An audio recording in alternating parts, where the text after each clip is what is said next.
L'escàndol de la dgaia, que qualsevol país civilitzat hagués fet caure governs, aquí no ha estat suficient ni tan sols per aturar els pagaments indeguts ni les disfuncions estructurals. Ningú retornarà els milions d'euros que han desaparegut i que, pel que sembla, continuaran desapareguent amb la connivència i complicitat del seu govern. Digui'm, senyor Dalmau, anem sobrats de pressupost? Si ens sobren tants diners que podem regalar-los alegrement als marroquins extutelats, potser és hora de millorar les condicions laborals del personal sanitari i educatiu. Per què no indemnitzen puntualment i com Déu mana els ramaders afectats per malalties i plagues?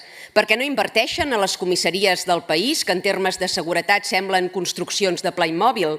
Què és que per a les qüestions bàsiques i essencials no n'hi ha de diners? Només en troben per regalar als menors extutelats, per subvencionar organismes vinculats al terrorisme islàmic, per retribuir partits polítics, per comprar la complicitat de la premsa o per pagar inspectors que empaitin i sancionin els propietaris que no volen llogar el seu pis als marroquins? És curiós que en aquest país col·lapsin tots els serveis públics per manca de recursos econòmics i humans i, en canvi, vostès sempre trobin partides per subvencionar la immigració il·legal. Dilapidar l'estat del benestar per fer contents els comuns i Esquerra. Aquest serà el gran llegat socialista?